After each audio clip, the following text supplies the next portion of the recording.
ধমক দিয়ে নির্বাচন বানচালের ষড়যন্ত্র হচ্ছে এমন অভিযোগ করেছেন বিএনপির স্থায়ী কমিটির সদস্য ডাক্তার এজেডএম জাহিদ হোসেন। বলেছেন, নির্বাচন হতে না দেওয়ার বক্তব্যে স্বৈরাচারের পদধ্বনি শোনা যাচ্ছে।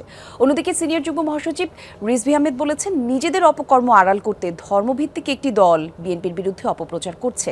আলাদা এক বিবৃতিতে বিএনপির মহাসচিব দাবি করেন, সরকারের একপেশে নীতিকৌশলের সম্ভাবনাময় ঔষধ শিল্পে ঝুঁকি তৈরি হয়েছে। নতুন ব্লেন্ডে আরো রিচ অ্যারোমায় সেলন ফ্যামিলি ব্লেন্ড টে। জীবন রক্ষাকারী ওষুধের তালিকা হালনাগাদে সরকার 18 সদস্যের টাস্কফোর্স গঠন করেছে, তবে সেখানে ওষুধ শিল্পের কোনো প্রতিনিধি রাখা হয়নি। সম্প্রতি বিএনপি মহাসচিবের সাথে এসব নিয়ে বৈঠক করেন ওষুধ শিল্প মালিকরা। বুধবার এ নিয়ে বিবৃতি দেন মির্জা ফখরুল। বলেন, সরকারের একপেশে নীতিকৌশলে ওষুধ শিল্পে অনিশ্চয়তা দেখা দিয়েছে। শিল্প মালিকদের বাদ রেখে কোনো কমিটি গঠন সমর্থন করে না বিএনপি। পরিস্থিতি উত্তরণে সব পক্ষকে অন্তর্ভুক্ত করে সংকট সমাধানের আহ্বান জানিয়েছে দলটি। এদিকে গুলশানে বিএনপি চেয়ারপারসনের কার্যালয়ে সংবাদ সম্মেলনে সিনিয়র যুগ্ম মহাসচিব অভিযোগ করেন, নিজেদের অপকর্ম আড়াল করতে ধর্মভিত্তিক একটি দল বিএনপির বিরুদ্ধে অপপ্রচার চালাচ্ছে।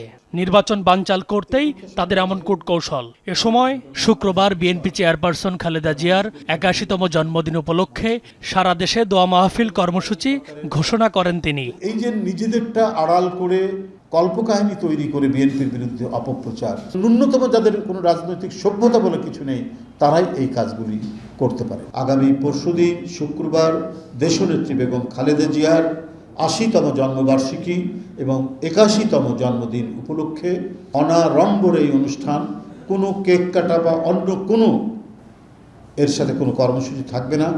এছাড়া চিকিৎসকদের সংগঠন ড্যাবের নবনির্বাচিত প্রতিনিধিরা সকালে বিএনপির প্রতিষ্ঠাতা জিয়াউর রহমানের সমাধিতে শ্রদ্ধা জানান। সেখানে স্থায়ী কমিটির সদস্য ডাক্তার এজেডএম জাহিদ হোসেন বলেন, ধমক দিয়ে নির্বাচন বানচাল করা যাবে না। নির্বাচন হতে না দেওয়ার বক্তব্যে স্বৈরাচারের পদধ্বনি শোনা যাচ্ছে। হুমকি দেন যে আগামী দিনে নির্বাচন হতে দেবেন না। মনে হচ্ছে সেই স্বৈরাচারের যে আচরণ ছিল, স্বৈরাচারের যে কথা ছিল, সেই ধরনের কথার পদধ্বনি আমরা শুনতে পাই। যারা পেছনের দরজা দিয়ে ক্ষমতার স্বাদ গ্রহণ করার জন্য চিন্তা ভাবনা করছেন, তারাই হয়তো পিয়ার পদ্ধতির কথা বলে থাকেন। ডাক্তার জাহিদ বলেন, কোনো একক গোষ্ঠীর আন্দোলনে নয়, ছাত্র জনতার ঐক্যবদ্ধ আন্দোলনেই ফ্যাসিবাদের পতন হয়েছিল। যারা পেছনের দরজা দিয়ে ক্ষমতার স্বাদ গ্রহণ করার জন্য চিন্তা ভাবনা করছেন, তারাই হয়তো পিয়ার পদ্ধতির কথা বলে থাকেন।